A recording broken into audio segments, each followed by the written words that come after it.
Bonjour les élèves, j'espère que vous allez bien. Donc aujourd'hui on voit comment calculer un volume. Et on avait déjà vu avec l'aide d'une petite araignée comment calculer une surface.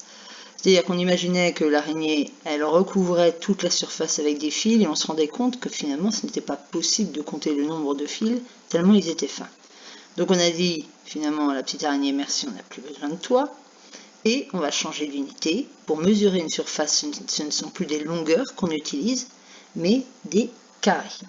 Et donc, pour mesurer la surface de ce rectangle, de cette nappe, on mesure 3 unités sur 8 unités, 3 fois 8, 24 unités carrées.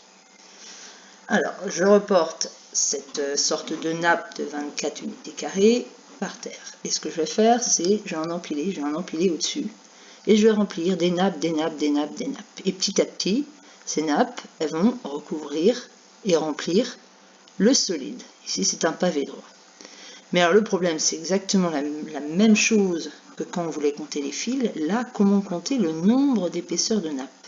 Eh bien, on va à nouveau changer d'unité.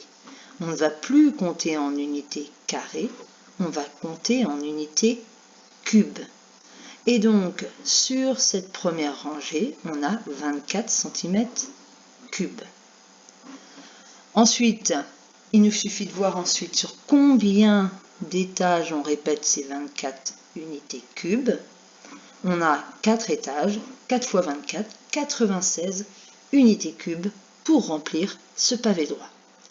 Et ça va être vrai quelle que soit la forme de la surface de la base. On va toujours avoir l'aire de la base qui va nous donner le quadrillage, et puis on va multiplier par la hauteur pour voir sur quelle hauteur on s'élève. Alors, le bilan à recopier dans votre cahier de leçons. Pour calculer le volume d'un solide droit en unité cube, attention, on n'est plus en unité carrée et on n'est plus en unité longueur. Alors, pour calculer le volume d'un solide droit en unité cube, on calcule l'aire de la base, elle est en unité carrée, que l'on multiplie par la hauteur qui est, elle, en unité longueur.